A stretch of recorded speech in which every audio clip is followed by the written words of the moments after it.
أبدا وعزمك لا يلين.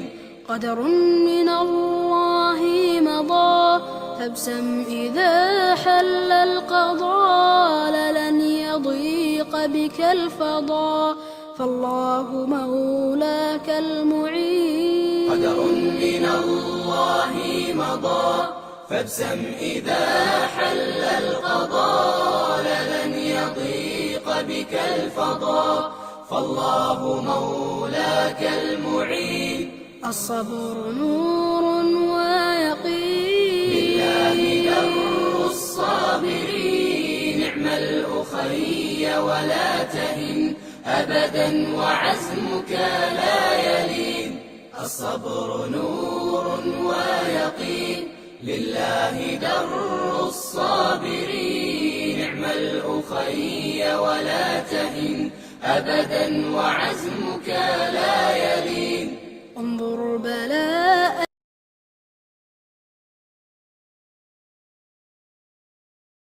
فبهم يكون الاقتداء، نعم الهداة المهتدين. انظر بلاء الأنبياء يسمو بهم نحو العلا، فبهم يكون الاقتداء، نعم الهداة المهتدين. الصبر نور ويقين، لله در الصابرين. نعم الأخي ولا تهن أبدا وعزمك لا يلين. الصبر نور ويقين، لله در الصابرين. نعم الأخي ولا تهن أبدا وعزمك لا يلين. الله يعلم ما يكون والأمر في كاف ونون، فلا تهب ريب المنون واذكر يوفى الصابرون. الله يعلم ما يكون والأمر في كاف ونون، فلا تهب ريب المنون واذكر يوفى الصابرون. الصبر نور ويقين، بالله در الصابرين. نعم الأخي ولا تهن أبدا وعزمك لا يلين. الصبر نور ويقين، لله در الصابرين. نعم الأخي ولا تهن أبدا وعزمك لا يلين. أبدا وعزمك لا يلين. أبدا وعزمك لا يلين.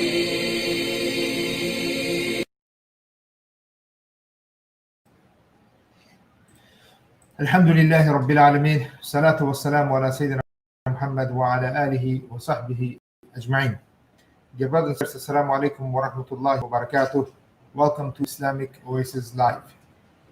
Dear brothers and sisters, today we have a unique subject that we are going to discuss. Unique in a sense that we want to make sure that the Muslims understand Sharia the way it needs to be understood.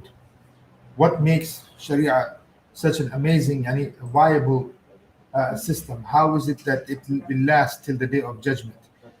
And that has a lot to do with the discussion of difference of opinion within Islam, and how Allah subhanahu wa ta'ala allows difference of opinion, how the Sahaba had difference of opinion, how the ulama, specifically the mujtahideen, that have difference of opinion.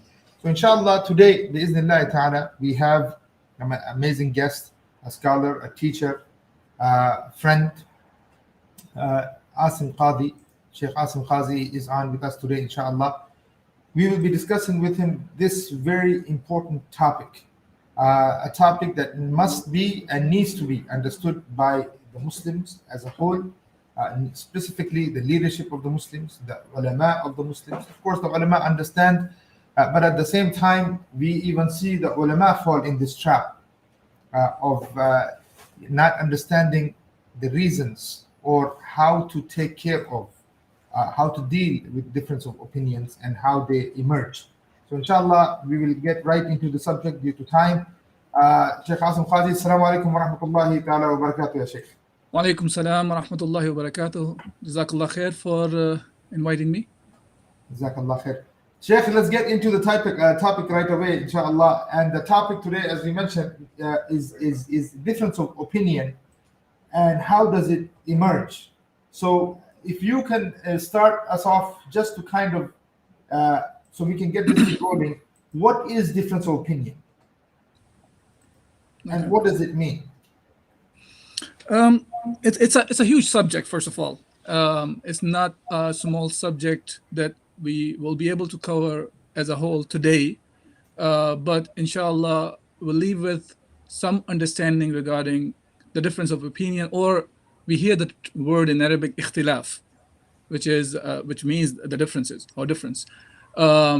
So when we say difference of opinion, before we dive into the subject, I want to lay out at least the framework, what we want to work with. Number one thing, to understand why we are discussing this subject. And second, we will not be going into the details of discussing difference of opinions from the fiqh perspective per se, that whether the dhabiha meat is halal or we have to have the Ahlul Kitab meat and on and on. This is not the purpose of it, to just give one opinion. It's not for getting a fatwa or something, this discussion. The purpose of discussion... You want to lay out a format of just how it happens, rather than discussing the fiqh matters. Yes. So this is what we want to talk about. So and how we resolve it also. I'm sorry? And how we resolve it, inshallah. Yes. I mean, so the main idea is to understand, basically, inshallah, that where are the places in Islam or the Sharia where differences of opinions are allowed, and where are the areas which is it's not allowed for have a difference of opinion. And then wherever the difference of opinion occur, how do we deal with it? So these are the main things that we'd like to talk about, inshallah, and hopefully we'll lay out some of the evidences as well to show that the differences of opinion did exist in the time of Rasulullah sallallahu alaihi wasallam among the Sahaba, and Rasulullah sallallahu alaihi wasallam allowed those differences as well. So it's not the issue of differences of opinion is a problem. As a matter of fact, the differences of opinion is something which is healthy for the ummah. And we will see that later on, that why it's healthy as well. But think of this way, that if a new issue comes up and we are looking for the solution from Islam, we understand that Allah subhanahu wa ta'ala has given us the message that encompasses all the times. Until the day of judgment, any issue comes up, we can find the solution from the wahi that Allah subhanahu wa ta'ala sent to Rasulullah sallallahu alaihi wasallam in the shape of Quran and Sunnah. Let me ask you this, Sheikh Asim. You know, a lot of times people, when we discuss difference of opinion, you know, they almost think that it is something, that creates division, that this is something, this is a question before you actually dive into the subject. Is this because a lot of people don't understand that Quran is a legal code, is a book for, rulings, rather than a holy book? I mean, of course, it's you know what I mean, that it is Quran is viable to the day of judgment, and just because it is there to the day of judgment, you're going to have people who read the text differently. Yeah, so that's one aspect of it, which is people. Unfortunately, we are living in a time and day where, in general, everybody looks at spirituality or Islam, look at Islam as a form of just a spiritual aspect of it. It gives you some sort of a spirituality. And when it comes to code of conduct or the life affairs, it's only limited to only the individual aspect of Islam. People go to Islam, but when it comes to Islam as a way of life that deals with all sorts of problems that can come up with, Islam can solve the problems. I think this is a missing point we have. And if we look at the Quran, even from as Allah Azza wa Jalla says, وَنَزَّلْنَا عَلَيْكَ الْكِتَابَ وَتِبْيَانًا لِكُلِّ شَيْءٍ, that we have revealed this book that explains everything. And the moment we start looking at the book of Allah subhanahu wa ta'ala from that angle, that when I'm reading the Quran, I can find the solutions for all my problems, no matter what kind of problem we're talking about, whether it's a spiritual issue, whether we're talking about the financial or social or ruling or whatsoever. Allah subhanahu wa ta'ala is the one who's the creator of the heavens and the earth. He's the one who sent this book, and he's the one who has given us this book with this that it has all the solutions. Of course, when we talk about the Quran, automatically Sunnah is part of it, meaning Quran is the one who Allah subhanahu wa ta'ala is the one who commands us in the Quran to follow the Sunnah of Rasulullah sallallahu alaihi wasallam, and that is another form of wahi. And I always bring this up whenever we are discussing this issue of even the Quran gives us solutions for everything, just to make sure for the completeness people understand.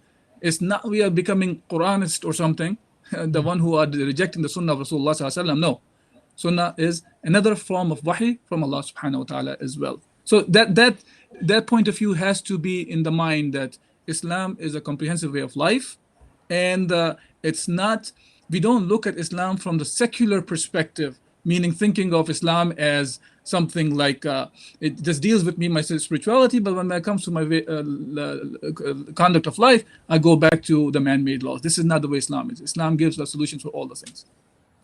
So that's what I was asking. I mean, the question, what I'm saying is that, is it because people lack that understanding that it is a legal code? I believe it's both. Yeah, it is one of the aspects is this, that they miss that aspect of it, that it provides us the I'm sorry? The legislation. Yeah, but this legislation is done by Allah subhanahu wa ta'ala. We are only approaching that legislation as human beings and trying to understand what Allah subhanahu wa ta'ala wants from us. And now this is our being human. We have differences among ourselves. We have different level of understanding of the things. And when we approach any text, then there is a chance that there can be places where you can have differences in understandings. Whether we're talking about the Quran, we're talking about the Sunnah. Of course, we are only talking about those aspects, those parts of the Quran and Sunnah that can carry more than one meaning. We're not talking about the one which are qat'i, meaning they have definite, conclusive meanings. Then in that case, there cannot be a difference of opinion. Of course, we'll get into that. We'll get into that. But I want to establish something else here. For instance, Sheikh, in this society, whether it's secular or whether it's secular or dictatorship, in general, whatever, capitalist system, whether it's communist system, whether it's Islam, whether we have dictatorships, whatever it is, for instance, there are bodies of institutions that are there, even in this country, for instance, that have, let's say, University of Chicago, you have Stanford, you have others who have difference of opinion when it comes to policies. Mm-hmm.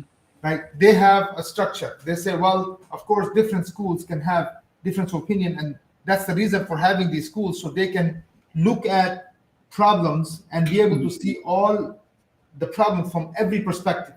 Mm-hmm. Right? I mean, is this point missing amongst the Muslims, that when the difference of opinion occurs, it's only occurring because the ulama are trying to make sure that they are able to look at the problems comprehensively, and then they approach the issues? Is that a good example to give so the people can understand that? I mean, to an extent, in any society. Yeah, to an extent, it is a good example to an extent, but we have to just distinguish from the angle of when we are talking about Islam. Before I go into that, I want to make sure one thing though. Throughout the history of Islam, that was a very normal thing. Yes, Muslims understood very well that differences of opinions are allowed in Islam. Okay, so that's not the issue. That was never an issue for us. Yes. This is something new for the Ummah to look at Islam and look at the differences of opinions and thinking as if that's the cause of the problem.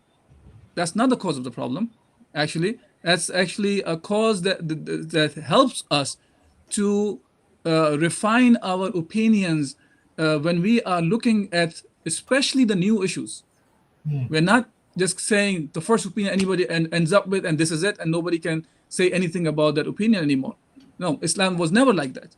Now, if we are concluding something from the Quran and Sunnah, and if it's not qat'i, I'm saying using this term, which is it's not conclusive, or it's not definite, in those cases where there is room for differences of opinions, Islam allows it, and we can continue to have it. Now, the example that you brought up, yes, it is like that, but the only difference would be that we are not using our mind to conclude, meaning to just come up with an opinion from barely by use of the mind.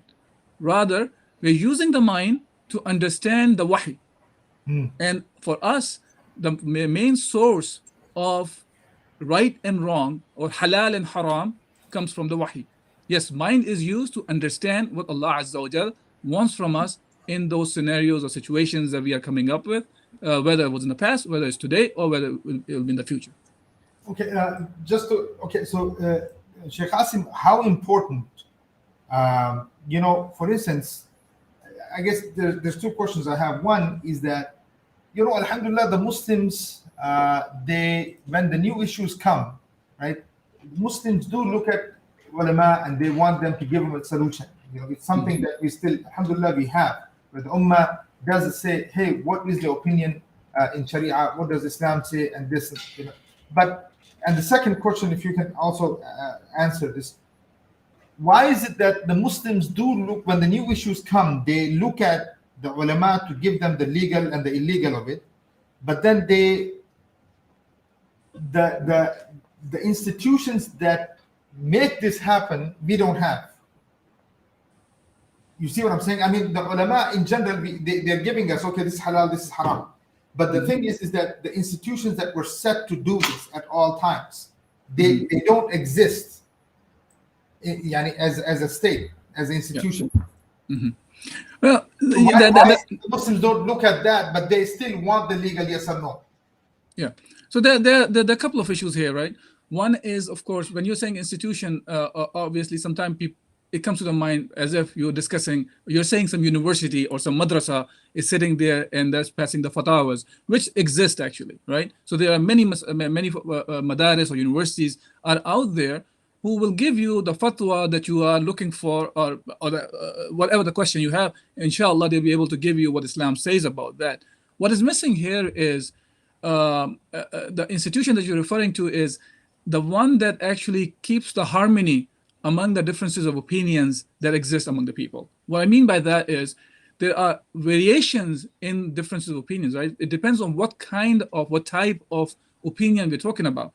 If that type is related to individual issue, for example, the ibadah of a person that he does individually, or other things which is related to, for example, his malbusat, matumat, meaning the clothing or his food or his akhlaq, moral values and stuff like that. He's a trustworthy person or he's a liar. It's an individual thing. Now, those differences of opinions related to those things do not really create much friction among the people. Yeah. The issue really rises up when there's a ikhtilaf, or there's a difference of opinion in an issue which relates to more than one people. Now there's a conflict happens, meaning there's a transaction between more than one party, more than one parties, and now they are trying to perform an action, and the people who are involved in that action, they disagree. One has an opinion, let's say, I'm just saying for the sake of discussion, a Hanbali opinion, one has a Maliki and one has a Hanafi opinion, and they happen to differ from each other. Or they could have just the Hanafi opinions, but from different Hanafi scholars, and they may have differences of opinions among themselves. Now, when they will try to execute the action, that will become a problem. They will not be able to perform an action because for each one of them, whatever opinion they're carrying, that's the hukum of Allah for them. And they have to stick with it. So the only way these kind of problems can be solved is if there is, first of all, we have to look at if Islam provides us a mechanism, and Islam does. The mechanism is that there's a principle in the qaida that says Amrul Imam yarfa'u al-khilaf, which is the command of the Imam, which is the Amir, which is the Khalifa, which is the one who implements the rules of Allah subhanahu wa ta'ala. If he adopts an opinion, then in that case, the rest of the ummah, they have to follow that opinion because the other qaida says that Amrul Imam nafid zahiran wa batinan, that the command of the imam must be implemented in private life, in private batin, and in open, in the dahir. So in both cases, it is a must for the ummah to follow. Now, the opinion that he has adopted may be different than what I believe or what you believe. It could be a completely third opinion, but it is from Shara. Look, when we say opinion, there's another term to remember. Whenever we're saying a difference of opinion, we're talking about the opinion from the Shara. The opinions which are out of the Shara are not considered as difference of opinion. They are just they are not considered as Islamic opinion, and we don't follow. This is what we're talking about. No, I'm talking about the opinions, meaning they are extracted from the sources of Islam. Yes, right. They're extracted from the sources of Islam, and we have the evidences from which is Quran, Sunnah, Ijma, Sahaba, and Qiyas. And this is another place where we may have differences, because scholars do differ in these sources sometimes. For example, when we say ijma', so what does it mean by ijma', right? Which is consensus. Consensus of the Sahaba called ijma' Sahaba. There's some of the scholars they took as ijma' Ahl al-Madina, for example, the people of Medina, the Sahaba who were or later on whoever was in the Medina, that was considered as their consensus was considered as a source. And some of them look at it as ijma' al-ummah, where the whole ummah agrees on something, then it will be considered as a source, and so on and on. Ijma' Ahl al-Bayt, for example. So the people of the family of Rasulullah sallallahu alaihi wasallam, if they agreed upon something, they're considered a source. So now that's the idea. So now, if somebody differs there, there's a chance that when he or she actually, because a mujtahid, a person who extracts the rules, is called mujtahid, can be a man or a male or female. Now, hold on. This is very interesting, because a lot of times, unfortunately, unfortunately, you have a lot of times people don't even think that a sister, a woman, can actually be a mujtahid or a mufti or a faqih who can actually give you the ruling. A lot of times it's always, we think that we're talking about men who are just who are in this process, who are in this field, but the reality is otherwise, at least when this decline did not happen the way we see today. So so what you're saying is that ikhtilaf is there and it will always be there, but we also have the another process where that ikhtilaf is then resolved by the institution of the Khalifa.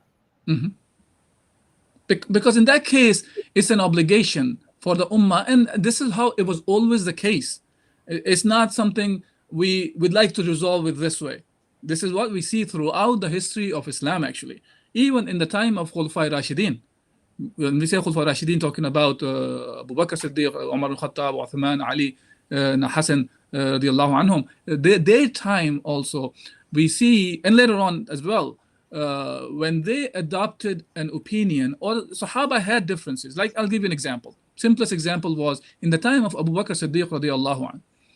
He had the opinion that the wealth that should be distributed from the treasury, from the Baytul Mal, among the people, for example, if there's a spoil of war has come and is being distributed among the people, it will be distributed equally among them, no matter when the person came into Islam. Meaning, it doesn't matter the seniority of a person in Islam, whether he fought against Rasulullah sallallahu alaihi wasallam or not. And Umar ibn Khattab radiallahu an, who was a qadi himself in the time of Abu Bakr, he disagreed with Abu Bakr.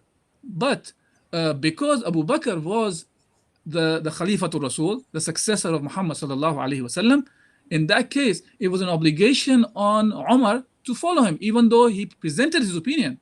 He said he disagrees, and his opinion was the people who fought against Rasulullah sallallahu alaihi wasallam and they enter into fold of Islam way later in time, they do not have the equal right to have the same kind of a share in that spoil of war than the person who have never fought and was always with Rasulullah sallallahu alaihi wasallam, and he or she came into Islam in the earlier times. Now, so when Abu Bakr passed away, which was his Khilafah was about 2 years or 3 months or so, when Umar ibn Khattab radiallahu anh, he became the Khalifa later on. So in the time of Abu Bakr, he continued to follow his opinion. the Abu Bakr's opinion. But when he became Khalifa, now he applied his opinion, and everybody had to follow him, and everybody followed him. So this is what means by the differences of opinions. When they come in, you have to follow no matter what you are carrying the opinion of. So you can have a different opinion, you can carry it, you can even teach the others. That's not a problem. You can teach the others. But when it comes to the ta'ah, when it comes to obedience, which really matters in the case of differences, then you have to follow what has been adopted. Okay, so let's go a little bit, before when we get, you said it, but I want to bring it as a point to make sure we clarify it. So when we are talking about even the difference of opinion, because like you mentioned it, you said, look, when we are talking about difference of opinion, we are talking about where it is allowed by Allah subhanahu wa ta'ala to have difference of opinion, right?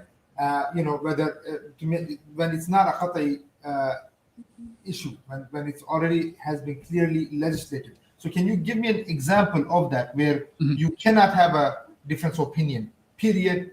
No one is allowed to touch it. Nobody is allowed to even think that there could be a difference of opinion.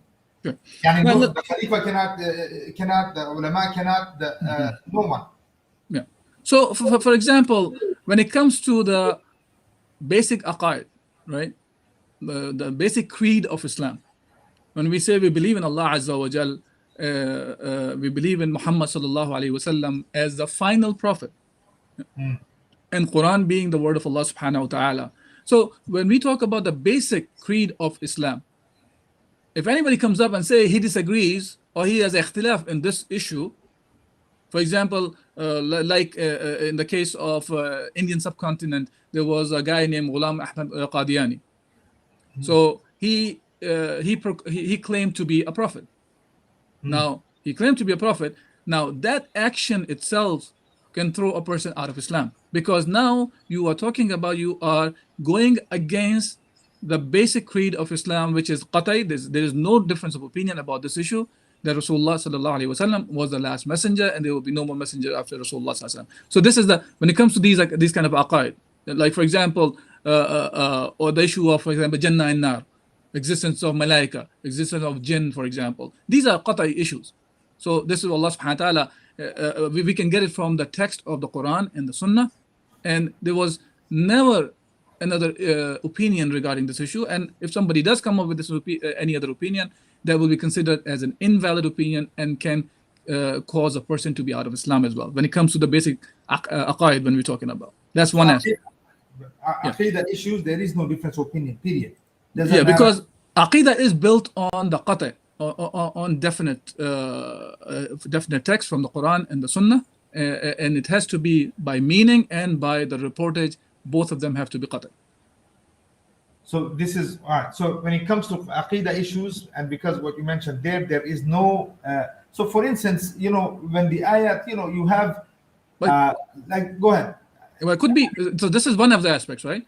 It could be ahkam related as well. Okay. Yeah, that's what I wanted to know, because I think a lot of people understand the aqidah issues fine, but let's say in the matters of affairs, like muamalat, and let's say when you have the ayah وَمَنْ لَمْ يَحْكُمْ بِمَا أَنزَلَ اللَّهُ فَأُولَٰئِكَ هُمُ الْكَافِرُونَ. I mean, then people come and they give, for instance, they say, okay, Abdullah ibn Abbas had a difference of opinion in this. Can you discuss it? They say, oh, this is kufar duna kufar. That's different. It's not somebody, I mean, can somebody even have a difference of opinion on a matter that there can be any other legislator than Allah? I mean, there are abundant of evidences regarding this issue that Allah subhanahu wa ta'ala is the only legislator in al-hukmu illa lillah, and the ayah you mentioned, وَمَنْ لَمْ يَحْكُمْ بِمَا أَنزَلَ اللَّهُ فَأُولَٰئِكَ هُمُ الْكَافِرُونَ, and then فَاسِقُونَ ظَالِمُونَ نَحْكُمْ بِمَا أَنزَلَ اللَّهُ إِلَيْكَ, and ayat after ayat after ayat. It's not just we're talking about one or two ayat here. The Quran is filled with the rulings regarding that shows very clearly that only Allah subhanahu wa ta'ala is the one who is allowed to legislate in Islam. Okay. Now, I think people sometimes get confused with things like where Allah subhanahu wa ta'ala has allowed certain things in Islam which are mubah. Mubah means permissible. Okay. Now, when we say permissible, permissible means whether you like to have coffee or tea. This is both of them are permissible. Now you're choosing between those two. Now, when you are choosing between the two, you're not legislating. You're not making a rule here. You're not making a law here. Both of them are halal here. Now you are picking one and using that one. Or, for example, when the Khalifa is adopting one of the opinions from the Shara, in the case of ikhtilaf, in that case, you don't say Khalifa is legislating now. Legislation is coming from Allah. Allah is the legislator. We have understood what Allah subhanahu wa ta'ala wants from us, or that whoever is the mujtahid, whether it's the Khalifa or the person who does the Ijtihad, and Khalifa takes the Ijtihad and adopts it. And I'll talk about the word Ijtihad and mujtahid also, because I think I'm just using these terms loosely. People should be aware of these terms as well. Now, going back to the issue that you're saying, in the case of whether it's a ruling issue or whether other issues, like for example, when Allah subhanahu wa ta'ala says, even that's related to the ruling as well, of course, when it says, asariq wa sariq faqtahu aydiyahum, asariq wa sariqa faqtahu aydiyahuma. So now here Allah subhanahu wa ta'ala is saying, if there is a male thief or female thief, Allah is commanding us to, commanding the ruler here. It's not for individual to cut the hand of the thief. Of course, it has all the what do you call? You need conditions have to be, all the conditions have to be fulfilled for a person's hand to be cut. It's not like something that very simple. For example, you can see throughout the history of Islam ruled for about 13 centuries. You find about 200 people's hands were cut in 13 centuries. So it's not as easy as people think of it. So this is a definite hukum. It cannot be changed now. You cannot somebody cannot come up and say, oh, hand means putting a person 6 months in jail. No, whatever Allah subhanahu wa ta'ala has commanded, that has to be fulfilled, but it has to be fulfilled in the fashion that Allah has commanded us. So that goes to the issue of the qata, and same goes for the hukum belongs to Allah subhanahu wa ta'ala. There is no other opinion, by the way. Now, you can look at all the historical books of Islam that you will not find anywhere. In all the fiqh books, all of them talk about it this way. As a matter of fact, the way they discuss the issue of even implementing the rules of Allah subhanahu wa ta'ala, it is always looked at as this is by default. It will always be there. Right. You feel like when you're reading the fiqh books, as if in their conscience that this is lazim wa malzum, for example. Yeah? This has to be there. You cannot talk about Islam without implementing Islam. Today, we are living in a time for almost 100 years now that Islam has not been implemented. So now the minds have been developed this way for the people because they have been exposed to all other kind of ideologies and they haven't seen Islam to be implemented. And the impact of that has occurred because of the colonialist rule that happened over the Muslim Ummah. And now you find Muslims are saying Islam and secularism are same, or Islam is embedded in the secularism, or democracy and Islam are same. These are all contradictory systems. If you just, and I'm not talking about even going into detail or depth of these systems, even from the very high level view, you can see that actually Islam contradicts with all of them. Meaning that this was not even an issue of questioning. I mean, this was, as you said, I mean, this was something that the Muslims understood that there is no way that we can live without Islam or without the ruling of Islam. So the question that occurs now, Sheikh Asim, is that, because I don't want this to be also a theoretical discussion only, right? Mm-hmm. Today, we find that people do have different opinions. Ulama have different opinions. There's a lot that goes on to the point that, so people say, like, look, how do we,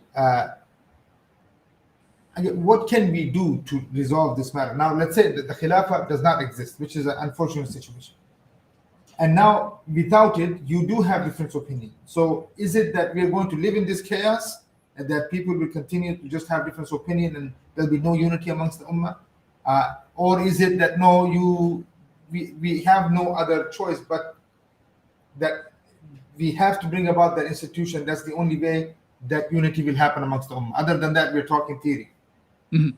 Yeah. So And this is an interesting question, and this is one of the reasons I really like to talk about this topic, because personally myself, there was a time I was very confused about this when I started learning in more depth the Islam, probably about 30 years ago or so.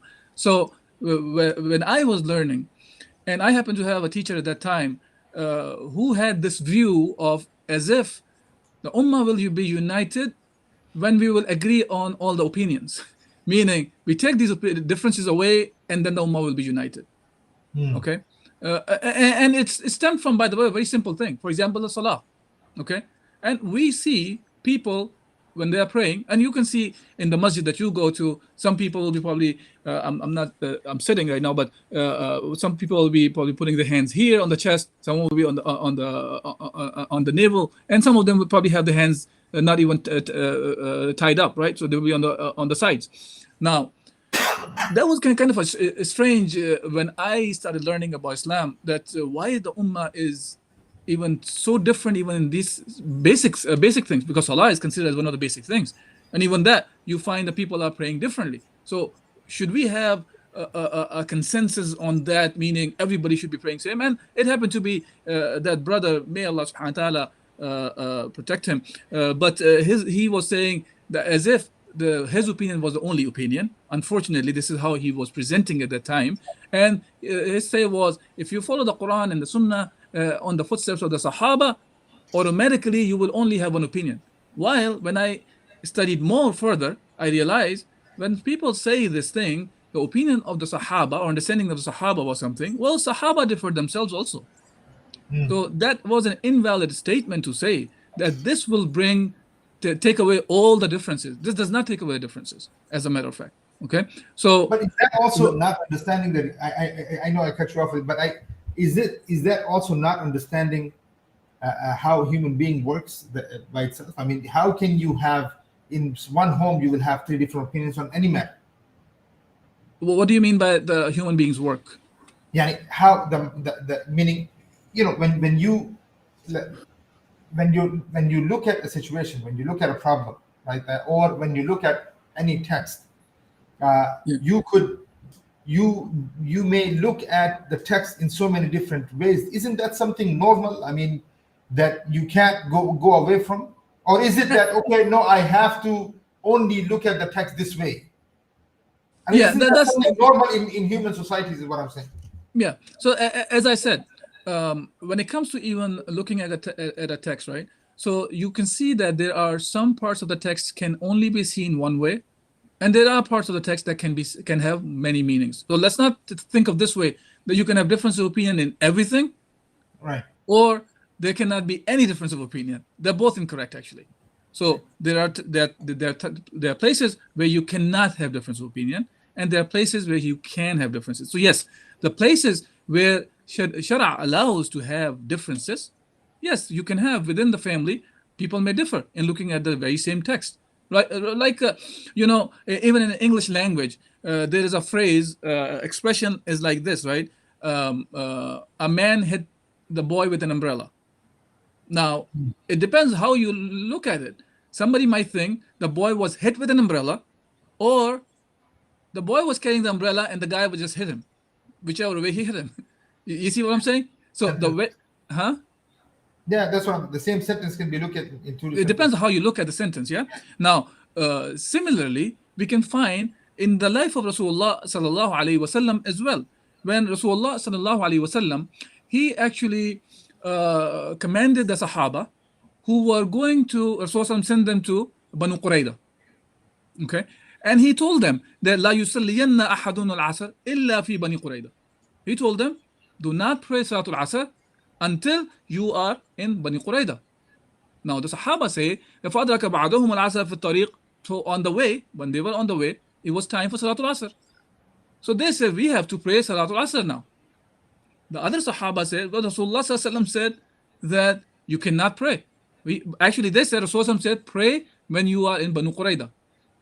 Now so some of the Sahaba, they prayed there, and others, they delayed it until they get to Banu Qurayda, and the time of Asr was expired, and they prayed the Qada.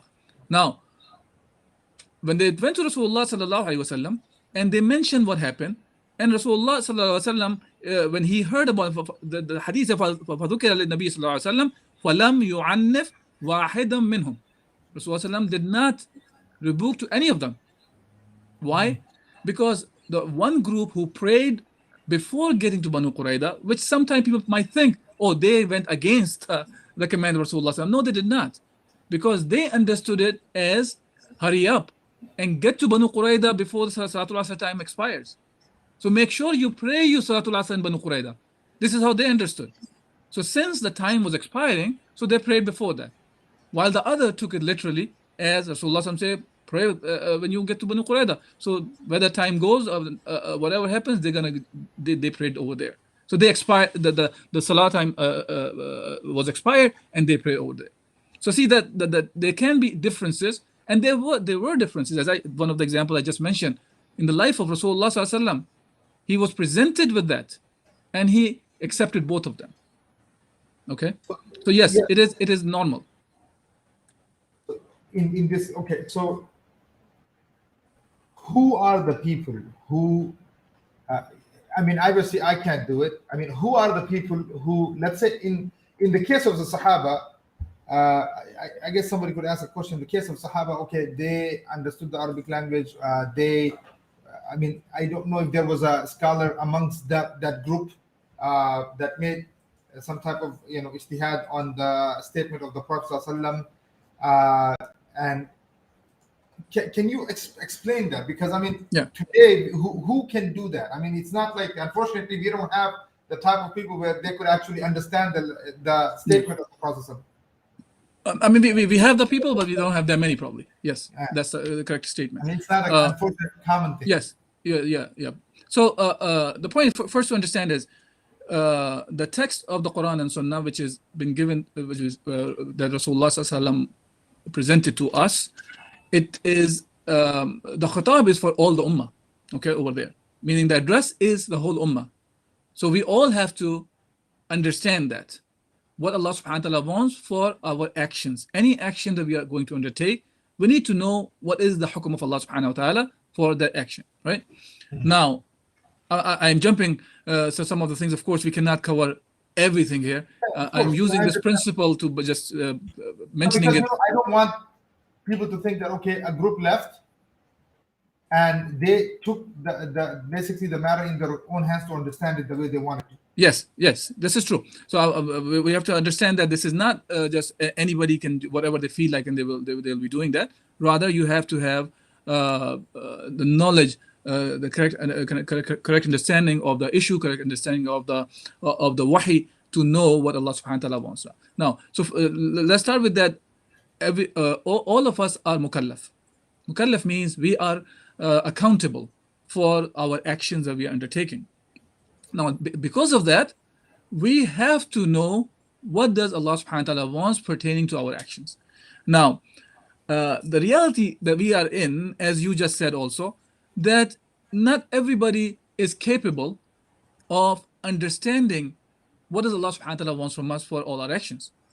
Now, we are limited to the people who have this caliber of knowledge that they can tell us what does Allah subhanahu wa ta'ala wants in a specific situation, right? And now in that case, what happens is that person, when we are talking about, which is called, a person is called mujtahid, the one who does the ijtihad. Okay, mujtahid is a person who has that set of qualification, the knowledge that you are talking about, who can do the ijtihad. Ijtihad is the ruling that you're extracting, or the process is also called ijtihad, that you are getting to what Allah subhanahu wa ta'ala wants. Now, so that person who is referred as the mujtahid, he has the knowledge of, for example, he knows the language. So, okay, but when we say language, is the by the way, number one thing, he has to be Muslim, okay, and he has to be a competent Muslim. And I suggest use the word Muslim. When I'm saying Muslim and Muslimah, both are included in it. So he or she, they have to be competent Muslims. Number one thing. Second thing, they have to have they have to know the Arabic language. Okay, not necessarily they have to know comprehensively the whole Arabic language, but at least the language that is needed for understanding the text or the details of the text that he is approaching or she is approaching to understand regarding that specific issue. Now, why in the Arabic? Because the Islam was revealed to us in the Arabic language. So we must have the understanding of the language. Otherwise, we cannot do the ijtihad. We can continue to learn from the others or continue to imitate or copy the others who will tell us what Allah wants then, and we can go into the category of muqallid, the one who imitates. Now, in the case of the mujtahid, so Arabic is the second thing. Then he has to have the understanding of the Quran. Okay, so knowledge of the Quran. When we say Quran, there are ulum al-Quran, which is to understand that specific the text that he's approaching. And then besides that, for example, the difference between Makki and Madani ayat, Nasikh wa Mansukh. Makki and Madani means where it was revealed, the time of revelation, or Asbabun Nuzul, cause of revelation, or there are what's his name? The one who wrote the Jalalain, Jalaluddin Suyuti. So Suyuti, he mentioned about 80 different branches for a person who wants to do the tafsir of the Quran, for example. Okay, do not do this if you do not have the understanding of that. Yes, you can read the others' tafsir, that's one thing, but to become a mufassir, you have to have all that knowledge. So you have to have the knowledge regarding that. Okay, the Quran, then the Hadith, and I'm just touching the subject. Of course, we're not going to go into too much detail. Hadith, for example, Sunnah of Rasulullah sallallahu alaihi wasallam. Yes. But Sheikh Asim, the thing is, I mean, so let's say there's a question that said, if this is how rigorous the process is, and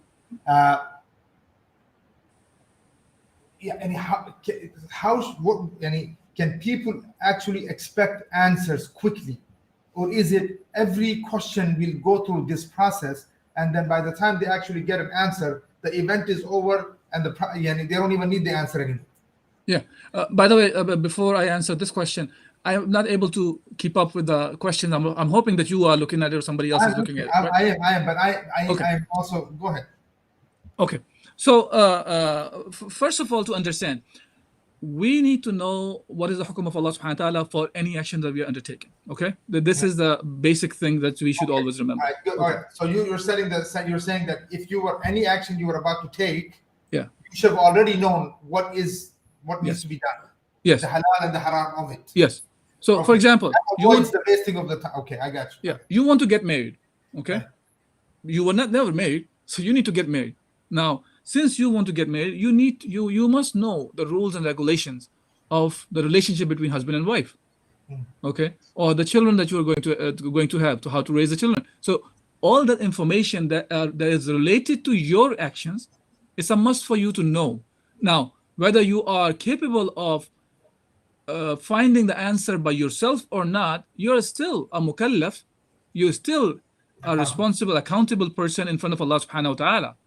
So you still have to know the ruling. Yes, you will go, if you cannot do it, you go to the people who can give you the answer now. Okay? Now, when we go to the people we're talking about, some of those people may not be mujtahideen, by the way. So a mufti can do this. A mufti can do that. A knowledgeable person can tell you, because many of those opinions probably are already there. Right. Okay, in the past it has been already concluded. Right. So there's very small set of things we talk about. The new things are coming up, and what is the answer for those new things? Yes, for that research has to be done to understand the reality and to know what Allah subhanahu wa ta'ala wants from us in those situations. So to make sure, so we're saying that, okay, because a lot of times whenever I ask the questions to the ulama, usually you say, well, the process is of course rigorous and it takes a lot of work. I understand that, but see, from the public, the average public perspective, a lot of the times people ask questions like, yeah, this is so long, how are we supposed to get an answer? So the answer in this matter is that before you take the action, you are accountable to know the halal and the haram of it. That's true. So it's not just, I intend to do something and you just go do it, and then as process goes on, you're asking questions. No. So you do not do an action until you know the answer for that first. Okay. So, and other thing is, I know people think of it as very rigorous and all that. Subhanallah, the problem is it was never thought this way among the ummah. Nowadays we think this way. Look, a person who wants to become a doctor. I'm saying, but in the case of Bani Khurayda, it was quick. They took it. They were so quick. It was Yes. done. And they came back. They asked the Prophet Exactly. to give them an answer. But then, see, they had the ruling from Rasulullah already. The command was there. Oh, It's not they didn't understand it. It's the issue of the difference happened between the understanding. Right. That's allowed. That's allowed in Islam. That's not a problem to have a difference, right? We've already been discussing the whole topic of. The hukum is there. They might have understood in two different ways. Yes. Yeah. Okay. So, we are that's not still trying one. to find the hukum in this matter. Yeah. So this is still an opinion is already there from Islam. Right. And now it's not that they acted upon it and then went back to Rasulullah to find out whether it's from Sharia or not. No, it was already from the Sharia. Yeah, that's a good clarification. I just want, because they understood the hukum. They need to pray. Yeah. It's not that they don't, and then where to pray, to hurry or not to hurry, those things. So the hukum is already there. We are talking about a process where the hukum is not there. Yes. Right. So that's a different story, right? So now, when the hukum is not there, I want to make sure that the example I was giving was, for example, a person who is a surgeon, a doctor, right? When they come across many different kinds of issues, which they can be unique every day, which they may have never seen in their life. And they have to make a decision instantly to save the life. Right. What do they use? Whatever they have studied throughout their life. So they have gained the knowledge already. Now it's a time of action. So they make a decision, this needs to be done at this point. So now, when we talk about, it's a very rigorous process for the ulama, hopefully they don't have to study again 30 years to solve a problem. So they have already spent 20, 30 years of their life to study the deen of Allah subhanahu wa ta'ala. Now they are in the position, the one who are mujtahideen I'm talking about. They are in the position of understanding the rule, the situation, and to know what does Allah subhanahu wa ta'ala wants, and they will go back. Yes, it can take some time to make sure what they're concluding is correct, but it will not be years of you talking about here. Okay, let me ask you it's no different than yes.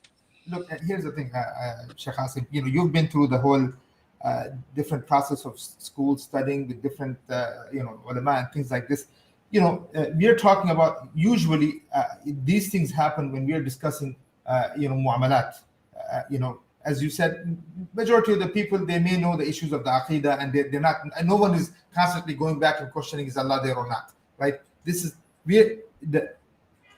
thing is that, when you talk to the ulama in general, the ulama class, I'm not talking, all of them, but many of them are not aware of the issues that are discussed today. Yeah. Right? I mean, I had an issue last weekend, and I asked one of the younger ulama who's studying, and I asked him a question. I mean, they're almost about to be finished, but they're, second year, maybe some of them third year. And I was talking to them, let's say, on the issue of Tripura, India. What should be done? I mean, I'm from India, you're from India, what should be done? The person wasn't even aware of what was happening. So does that delay this type of not understanding the affairs of the ummah within the studying of the ulama when they're doing this? Is there also delaying of the understanding of the ummah on the other side?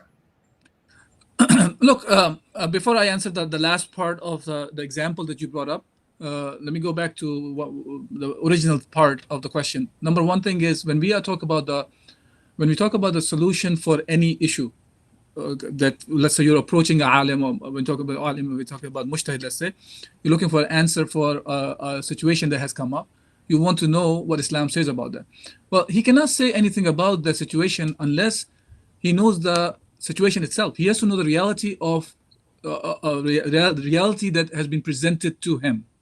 Okay, so he can only talk about the reality that he has understood and look for what Allah subhanahu wa ta'ala says for that specific reality. So reality has to be understood. It's no different than, for example, you're trying to work on a patient, if you're a doctor, and you have no clue about the history of the person. You have no clue what happened to him, and you started just operating on him. You may kill the person. Yeah. Right? So when we talk about the solutions for problems, you have to understand about, for example, and I'm not going to take the example and just talk about that. Bitcoins, for example. Bitcoin is something new. So Bitcoin cannot be, you cannot talk about the Bitcoin if you don't know what the Bitcoin is. So if a person who wants to give the verdict of halal and haram on that subject, he has to understand what is Bitcoins first, By the and way, then give halal the or haram, Sheikh? huh? Is it It's not. halal or halal? Let me know. It's not allowed, but that's a separate issue. As I said, we're not going to go into the detail of that. So that's that. Now, whether it's the issue of Tripura, whether it's the issue of Kashmir, whether it's the issue of Palestine, whether it's the issue of on and on and on and on. Islam definitely talk about that issue. As a matter of fact, those Muslim brothers and sisters today are suffering because of Islam. They are because of their Muslims. It's not because of Islam. It's a wrong statement to say because of Islam. Of course, you made a unique statement there, which probably is not even understood in amongst the majority of the ulama. Look, you said the suffering is only happening because they say we are Muslims. yes. If they were Hindus or if they were, whatever, that's not the reason. The reason for the suffering is that they are Muslims.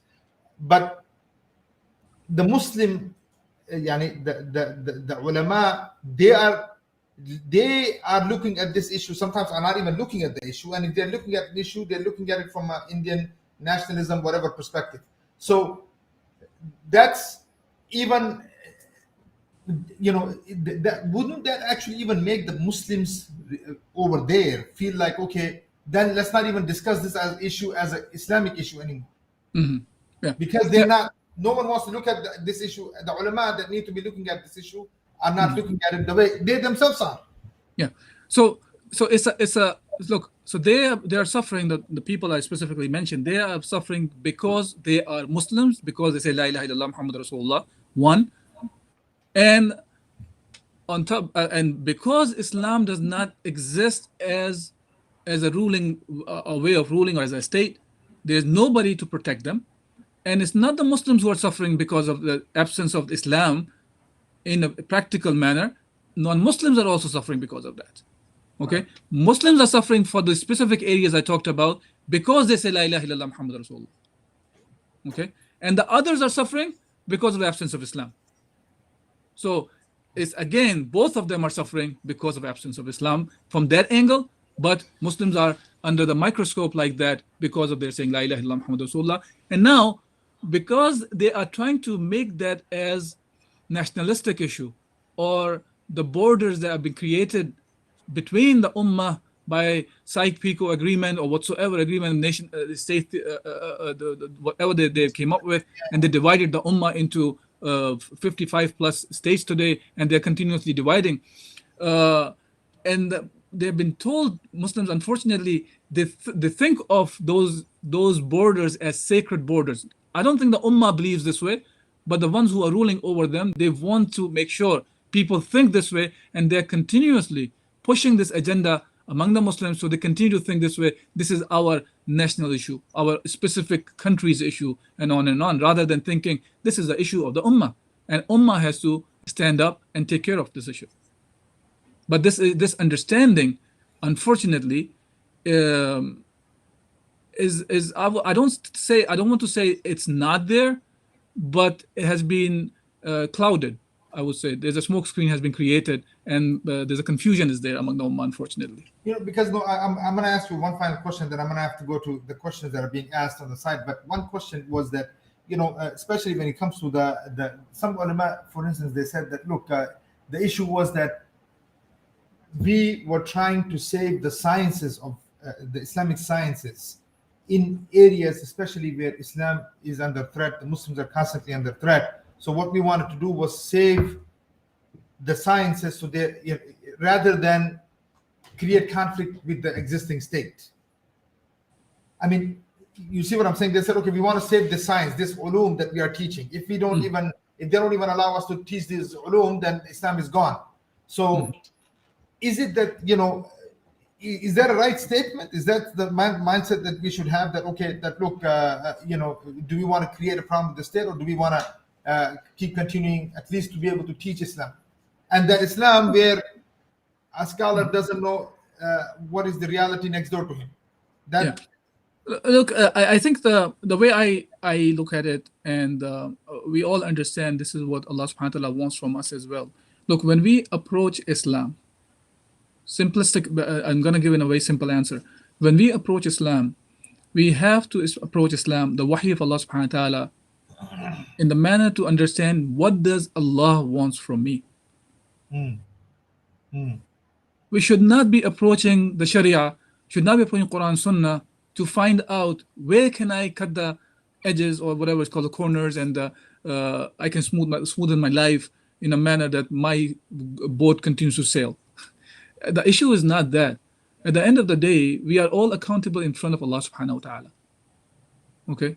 That has to be the focus. And when we go with this focus, we want to know what Allah wants. If Allah subhanahu wa ta'ala wants from us, don't talk about those things, fine, I have no problem with that. But that's not the case. We know that. We know that. So to come up with these excuses, whoever comes up with these excuses of not to talk about the Islam, and especially when you're teaching the people Islam and you are not giving them the whole Islam, that's creating a bigger problem, because today you have taken part of it, the very same ones will take another part of away when they will be under threat, and on and on and on. Think of it, generation after generation, what are we going to end up with? Right. I mean, and that's with what you're saying. There's a question here, says, is this I only care if this is halal or haram. Just tell me halal or haram. Yeah. Mindset type of thing. What is this? Because we are living in a system where things are either considered legal or illegal. Is this, there's a legal, I'll give you an example. We had a student, one of them, we were talking to them that, homosexuality is haram. He turned around and said, I understand, but is it legal or illegal? Okay. So we said, okay, hold on. It's legal in this kufr, but it's haram. He said, look, Sheikh, if it's, what I'm saying? So this is, are the Muslims also trying to make Islam this way? Just tell me haram and halal. I don't care what the process is. I don't want to learn all of these details. Just tell me haram, halal. So there are two aspects of it, right? One is, that's good actually, in a sense of a Muslim wants to know what is halal and haram, okay? So when he's undertaking an action, he wants to know what Allah wants from him.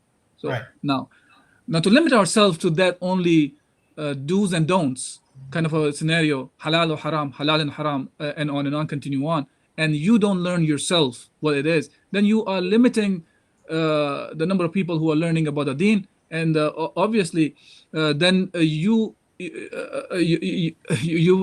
thing is, as far as Shara goes, you may be okay because somebody else is taking care of the halal and haram. He is the one who is finding out for you. But the problem happens in this whole scenario is when people start following the other people blindly. When I'm saying blindly in the sense of a person start making halal haram, but because he has a title in front of his name, you take it and go. Right.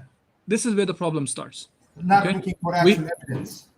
Even if you evidence rather than actual evidence.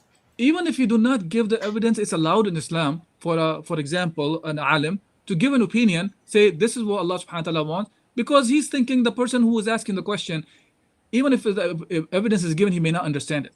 Okay? But the point is, there's a kind of a agreement is there between them. When the questioner is asking a question, he believes that when he's asking, he is going to give him the hukum of Allah subhanahu wa ta'ala.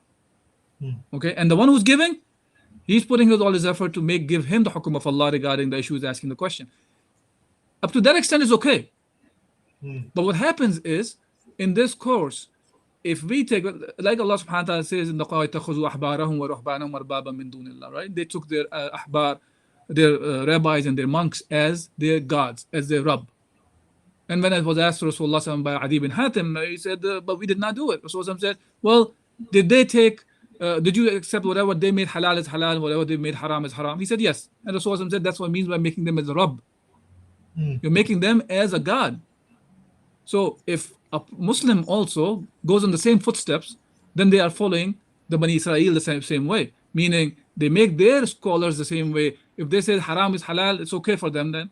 Like, for example, nowadays it has become a fashion, right, to do the fatwa shopping, and whichever scholar gives the opinion that goes according to what I want to do, I'll follow him. That's fatwa shopping. That's following your desires. It's haram. You're making your desires as the God now. So unless if we get to that point, this is where the problem starts. And many cases, that's what is happening actually. Not necessarily the fatwa shopping, but there are people, they are saying things which are not from Islam, but because they carry the titles, people have started following them, and they're continuously following them, and that's this is where the problem starts. And I think for that, it's good to the other brothers, when they see things like that, they have to raise the issue and let them know. And what happens is, when these people, you talk to them, you give them the ayah, you give them the hadith, the evidences regarding an issue, and they will say, no, but Fulan Sheikh said, who's a celebrity scholar, hence he must be right. There's so many people are following him. So it says there's 7 questions. So I have to. Here's the thing. So it says, do we have to? Well, what, for a new Muslim, as a new Muslim, how do you know whose opinion to follow? Mm-hmm. So whether it's a new Muslim or a Muslim who have been probably a born Muslim as well, but if he does not have the knowledge about the subject, that's the key thing, right? A new Muslim is the same. It goes in the same way. If you do not have the knowledge about something, first of all, learn. Don't think. First of all, you will never be able. Nobody will be able to learn everything. Okay. We are human beings. We are limited, and we have limited knowledge, limited time in this world, and all those things. So we will always be learning. So start learning. Number one thing. Second thing is, if you do not know the subject, then go to the person that you trust. Trust in the sense of you have a trust with him that he will give you the hukum of Allah subhanahu wa ta'ala. He will not give you a crooked answer. He will not be giving you shortcuts. Rather, he will be giving you what pleases Allah subhanahu wa ta'ala. And by the way, he may be wrong, just to be fair. The person who was giving you opinion, he may be wrong at that time. And down the road in your life, you find out the opinion that was given to you was incorrect, and there's a stronger opinion exist.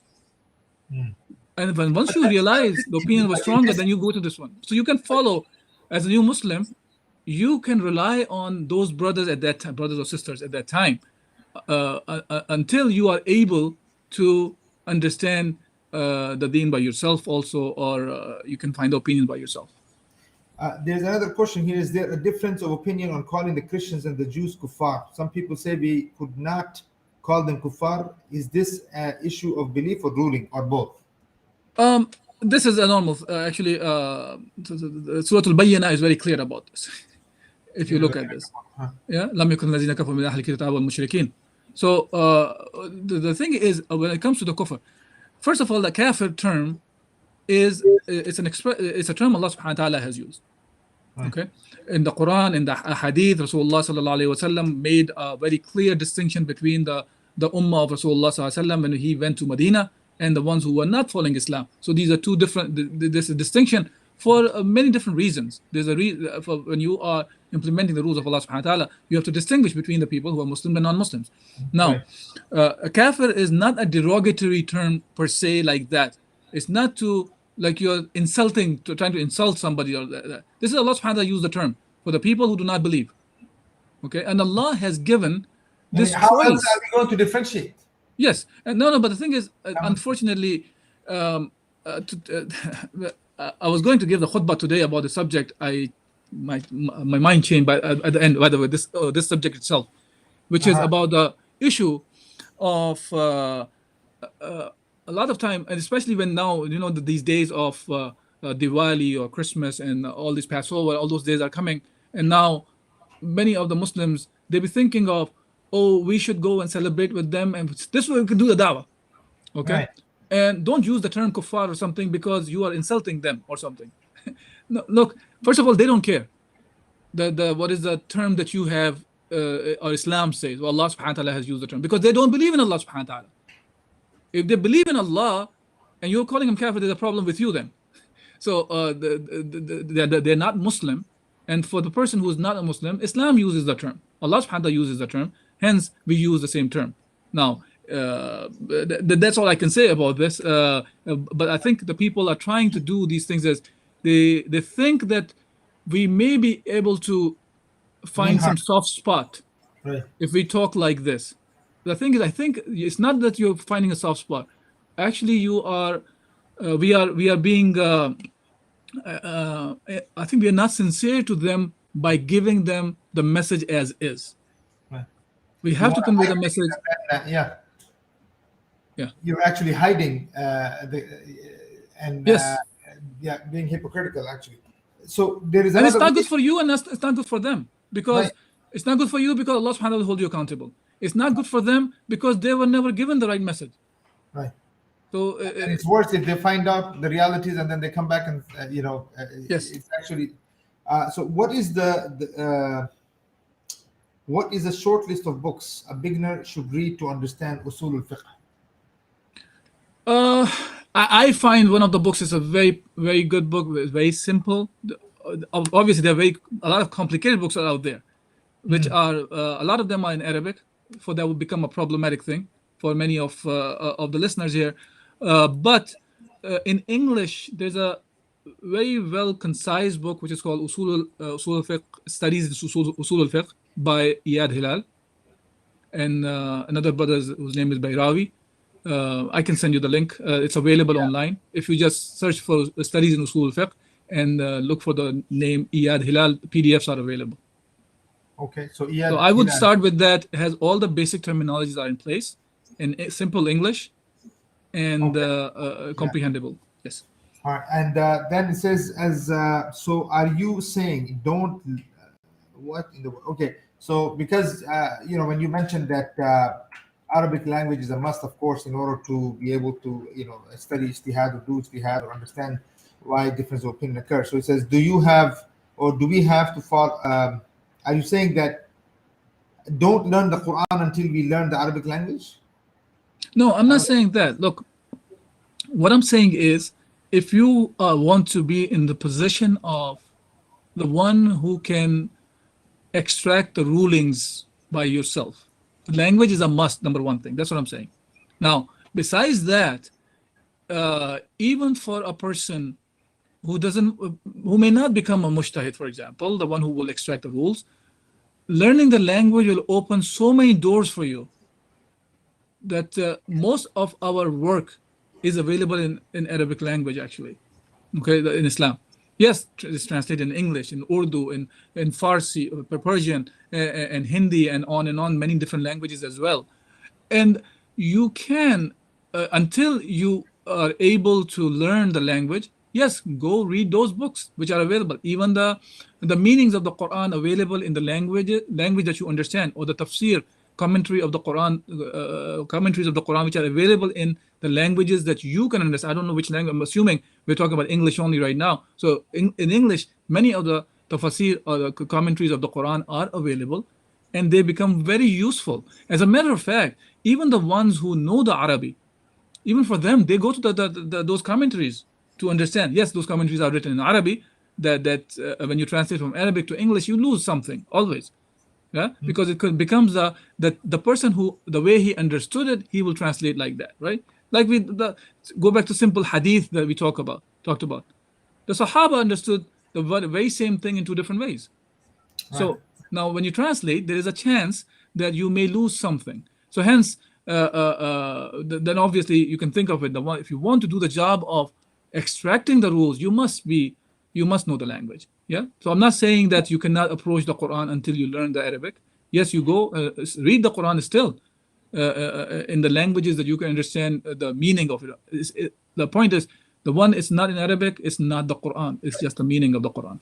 Okay. Right. Oh, so you're saying so the answer would be, I guess, if you don't understand the Quran, meaning Arabic language, then how can you give a ruling in a language that you don't understand what the language is saying? So this is why Quran Arabic is necessary for that particular work if you want to be in that status. Yes. Yes. So then the question here is, what did people follow before the four Imams, before Abu Hanifa, Shafi'i, Malik, Hanbali, and others? Yeah. What did the people follow? It's a good question. So subhanAllah, I only talked about one example, but there are many examples I had from the from the examples of Sahaba and Rasulullah sallallahu alaihi wasallam. Like for example, let me give an example of Muaz bin Jabal radiallahu anhu when he was sent to Yemen by Rasulullah sallallahu alaihi wasallam. While he was on his way, Rasulullah sallallahu alaihi wasallam asked him, "Kayfa taqdi idha arada laka qada?" That how are you going to make a judgment when somebody comes and asks you for a qada, for a judgment? And he said, "Aqdi bi kitabillah," that I will make a judgment by the book of Allah subhanahu wa ta'ala. Rasulullah said, "Okay, if you don't find that, فَإِن لَمْ تَجِدْ فِي كِتَابِ اللَّهِ," then he said, فَبِسُنَّةِ رَسُولِ اللَّهِ صلى الله عليه وسلم. Then I will go by the sunnah of Rasulullah sallallahu alaihi wasallam. Then Rasulullah said, "What if you don't find in the sunnah of Rasulullah sallallahu alaihi wasallam either?" So he said, "Then I will make my own opinion." Okay, the opinion is based on the Quran and Sunnah. It's not he's saying, "I'll just make up from my own mind, come up with something, and that will be okay. That's my judgment on that." No, based on those principles which are mentioned in the Quran and Sunnah, if there is nothing direct or mentioned there, then he will go by that. And when Rasulullah sallallahu alaihi wasallam, when he heard Mu'adh bin Jabal saying this, he said, "Alhamdulillah alladhi waffaqa Rasulullahi lima yurdi Rasulullah." Rasulullah sallallahu alaihi wasallam was thanking Allah subhanahu wa ta'ala that Allah subhanahu wa ta'ala has given him a Rasul, a messenger, because this is a messenger of Rasulullah sallallahu alaihi wasallam going to Yemen, because he is representing Rasulullah sallallahu alaihi wasallam there. That Rasulullah sallallahu alaihi wasallam was pleased with him. So when we even talk about the four sources of law here, Islamic law, that is coming also from the hadith of the Prophet ﷺ itself. Exactly. So it's not, and it's what, right. We say four today because these are the four that have more comprehensive information is available. They were made way more than that. Even those four, you will find them, they are actually quoting other fuqaha as well, who were from before them. And from the time of Rasulullah, the Sahaba themselves, among the Sahaba, they were Sahaba who were famous to make, for example, Ijtihad.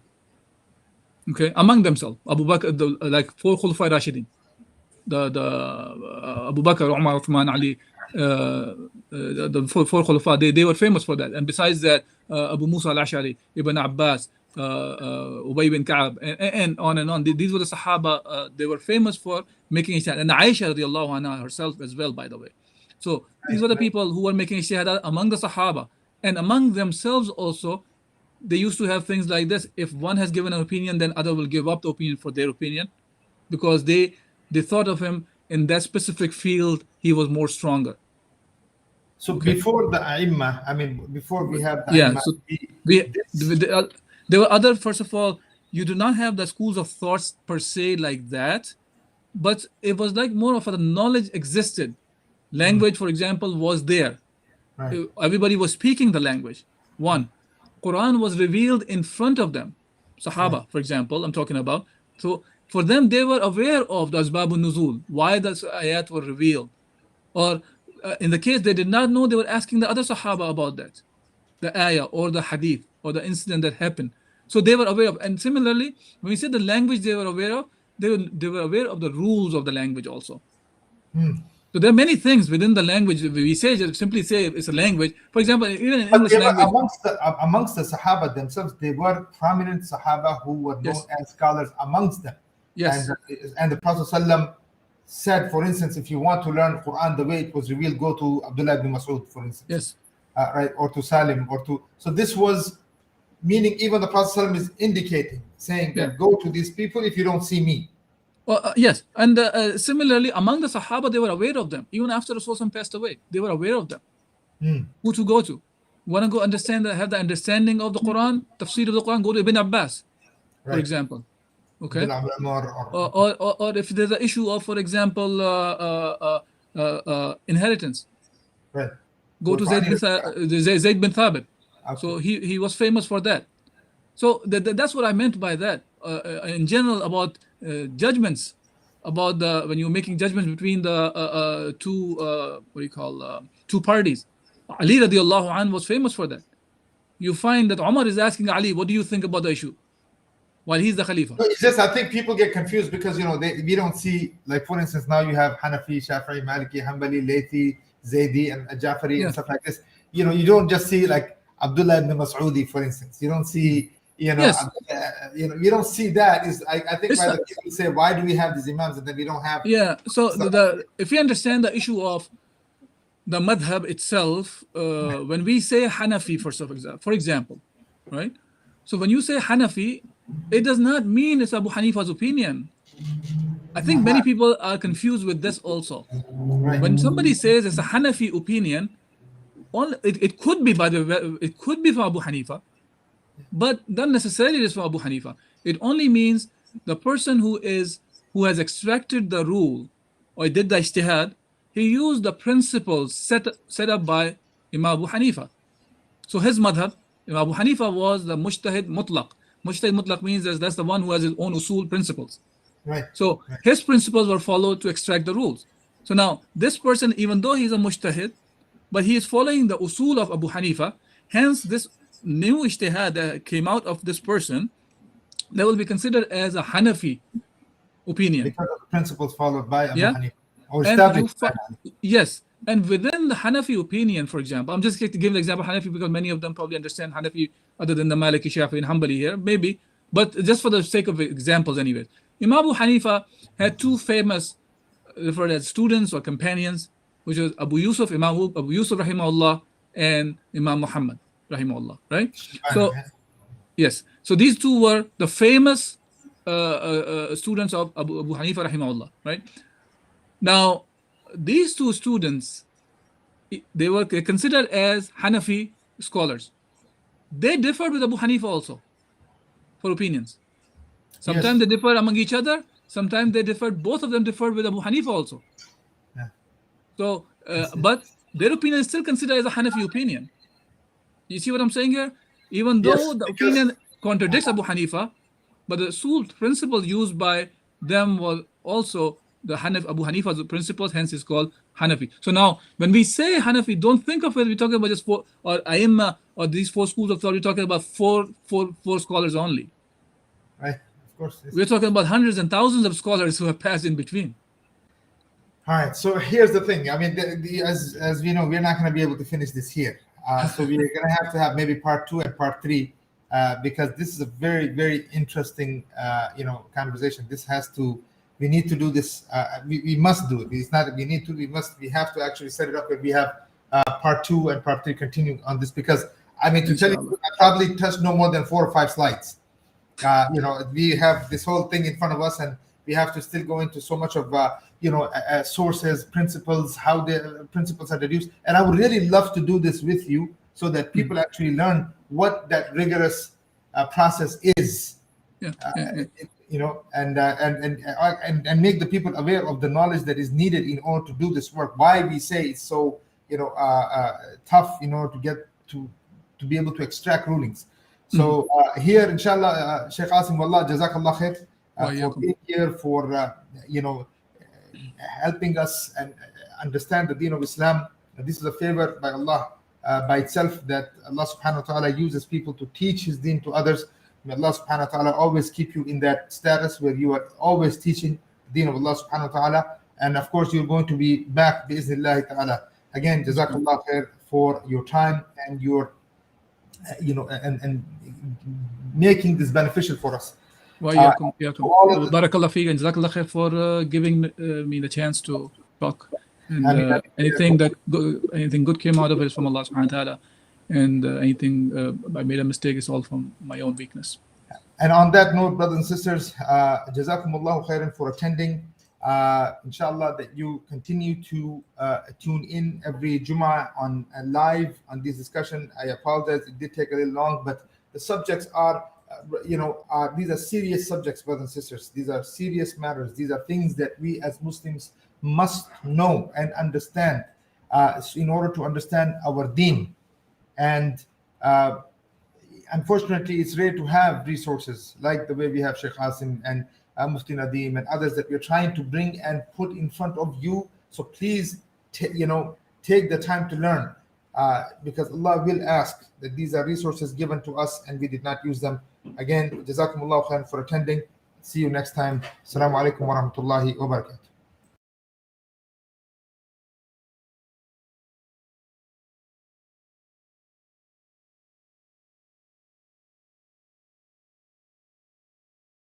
التبيان يتلوه أحمد للدنا وهي التي عطشت لقطر هداية هتاني. سبحان منزله بليلة قدره درب الهداية واضح التبيان.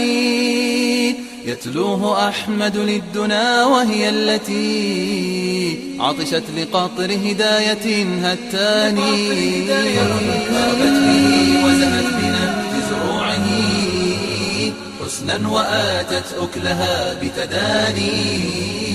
لو كان أنزل فوق طود شامخ لرأيته متصدع الأركان.